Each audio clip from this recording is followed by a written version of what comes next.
Zee 24 तास एक पाऊल पुढे। गरिबीचा नवा आकडा या भागात आपलं स्वागत। मी पुन्हा जातोय डॉक्टर रत्नाकर महाजन यांच्याकडे। डॉक्टर रत्नाकर महाजन, या सगळ्यापेक्षा सुद्धा अत्यंत महत्त्वाचा मुद्दा होता तो म्हणजे भ्रष्टाचार आणि त्याहीपेक्षा योजनांमधली विफलता। यामुळे सुद्धा या आकड्याला काही अर्थ उरत नाही। त्यापूर्वी एक दोन गोष्टी मला सांगायच्या आहेत। एक तर मी मगाशी म्हटलं त्याप्रमाणे महागाई ही आहे, ही एका बाजूची वस्तुस्थिती आहे, तर दुसऱ्या बाजूची वस्तुस्थिती गरिबीच्या प्रमाणामध्ये होणारं गरिबीचं प्रमाण कमी होतंय ही दुसरी घटना। या दोन्ही घटना एकाच वेळी आहेत, पण त्यांचा एकमेकांशी काही संबंध नाही, त्यामुळं त्याची काही ही करायची गरज नाही। दुसरं असं की शिक्षण, आरोग्य, रोजगार या बाबतीतल्या वेगवेगळ्या योजना ह्या कार्यरत आहेतच। म्हणजे शिक्षणाच्या क्षेत्रामध्ये काही योजना आहेत, आरोग्याच्या क्षेत्रामध्ये जननी सुरक्षा योजनेसारख्या काही योजना आहेत, ICDS सारखे काही प्रोजेक्ट्स आहेत। त्यामुळं त्याचा खर्च यात न धरल्यामुळं गरिबीच्या प्रमाणामध्ये काही फार फरक पडतो असं म्हणण्याचं काही कारण नाही, कारण त्यांच्यासाठी अन्य योजना चालूच आहेत। त्यामुळं आज जे घडतं आहे ते एका बाजूला शहरी मध्यम वर्ग आणि निम्न मध्यम वर्गाला महत्त्वाचा वाटणारा महागाईचा प्रश्न आहे, तर दुसऱ्या बाजूला ग्रामीण भागामध्ये रोजगारामध्ये वाढ करून त्याची क्रयशक्ती वाढवण्याचा प्रश्न आहे। खेड्यामध्ये महागाईचा प्रश्न नाही असं नाही, पण तुलनेनं तो कमी आहे, कारण त्यांना मुळात रोजीरोटी देणं हेच महत्त्वाचं आहे।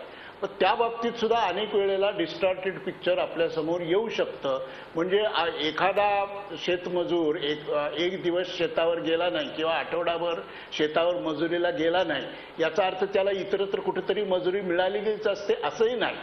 त्यामुळं जॉबलेस ग्रोथ हे जे प्रकरण आहे ते इतकं साधं सरळ डोळ्यासमोर जाऊन समजणारं प्रकरण नाही। अगदी बरोबर आहे। आपण याच्यावर भालचंद्र कांगो यांचं मत घेऊया। भालचंद्र कांगो, काय सांगाल? या कार्यक्रमाचा शेवट करताना तुमच्याकडे येतोय, काय सांगाल? नाही, मुद्दा असा आहे की जवळजवळ 65 वर्षाच्या स्वातंत्र्यानंतर आपण असं भारतीय माणसांनी श्रम करून मेहनत करून काहीच प्रगती केली नाही असा कोणीच दावा करू शकणार नाही। पण प्रश्न असा आहे की तुम्ही किती प्रगती करायला पाहिजे होती, अपेक्षित तुम्ही का नाही केली? म्हणजे साधं मी ऑलिम्पिक खेळाचं उदाहरण देईन की एकही ऑलिम्पिक स्पर्धेमध्ये खूप उशिरा भाग घेऊन आज अमेरिकेबरोबर चीन स्पर्धा करतोय आणि भारत कुठे आहे? म्हणजे याचा अर्थ भारत खेळात पुढे गेला नाही याच्यातला भाग नाही, पण अपेक्षित खेळ तो करत नाहीये। आणि म्हणून समाजामध्ये जी अशांतता आहे त्याच्यासाठीच मी सांगितलं की खरी चर्चा या गरिबींच्या आकड्यांची करण्याची गरज नाही। खरी चर्चा रोजगाराची, शिक्षणाच्या संधीची, वाढत्या विषमतेची, वाढत्या शहरीकरणामुळे होणाऱ्या झोपडपट्टीची, 10 कोटी कामगारांनी अगदी बरोबर आहे भालचंद्र कांगो, हाच खरा मुद्दा आहे की नेमकी चर्चा आपण कशाची करणार आहोत, गरिबीची का त्याहीपेक्षा सुद्धा त्याच्या अनुषंगाने येणाऱ्या अनेक मुद्द्यांची। कार्यक्रमाचा शेवट करताना मी जातोय प्रदीप लोखंडे यांच्याकडे। प्रदीप लोखंडे, वेळ अत्यंत थोडा आहे, पण थोडक्यात मला सांगा तुम्ही की जे आकडे आता बघताय आणि जे वास्तव, जे तुमच्यासारखी माणसं दररोज ग्रामीण महाराष्ट्राच्या, ग्रामीण भारताच्या दररोजच्या संपर्कात आहेत, ह्या आकड्यांमध्ये आणि वास्तवामध्ये काही तफावत आहे असं वाटतं की नाही? भयंकर मोठी तफावत आहे आणि म्हणजे फारच मोठी तफावत आहे। मी परत तेच मगासपासून सांगायचा प्रयत्न करतोय की हे आकडेवारीचाच मोठा विषय मला कायम दिसतो। मी जसं तुम्हाला म्हणतो की हा जो सगळा विषय चालू झाला हा 93 नंतर चालू झालेला आहे आणि 93 नंतरची तुम्ही जर ग्रामीण भागातील जी क्रयशक्ती वाढलेली जर बघाल ती फार मोठ्या प्रमाणावर वाढलेली आहे। त्याला म्हणजे तुम्ही चॅलेंजच करू शकत नाही।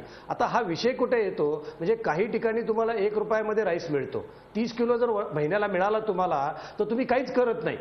ही म्हणजेच काय करायला लागणार आहे माझ्यासारख्या, कारण मी पॉलिटिकल कुठल्या ह्याच्या नसल्यामुळे इथे मुख्यतः माणसांची मानसिकता बदलावी लागणार आहे आणि त्याच्यामध्ये कुठलीही गोष्ट त्याला जेव्हा आपण देतो त्याच्यातून क्रयशक्ती झाली पाहिजेत हे बघितलं पाहिजे। आता नरेगाचं उदाहरण घ्या, त्यातले पैसे परत जात आहेत आणि एका बाजूला म्हणतोय की आपण अजून महाराष्ट्रामध्ये इतके गरीब आहेत, कसं काय उत्तर द्यायचं, कसं काय समजायचं? पैसे परत जात आहेत आणि इथे माणूस म्हणतोय की नाही मी गरीब आहे, तर ते मानसिकतेमध्ये पण फरक आणावा लागणार आहे। बरोबर आहे, गरिबीच्या मानसिकतेमध्ये सुद्धा फरक करावा लागणार आहे। अत्यंत महत्त्वाचा मुद्दा प्रदीप लोखंडे यांनी मानला। आज आपण ही चर्चा करून एक प्रकारे गरिबीचा नेमका आकडा काय असावा, त्याचे निकष काय असावेत, तेंडुलकर समितीच्या निकषानुसार आजपर्यंत आपण चालत आलो त्या निकषांपेक्षा सुद्धा रंगराजन कमिटी एप्रिलच्या 2014च्या एप्रिलमध्ये ज्या प्रकारचे निकष देणारे आकडे देणारे त्यावरही आपण लक्ष ठेवून असणार आहोत.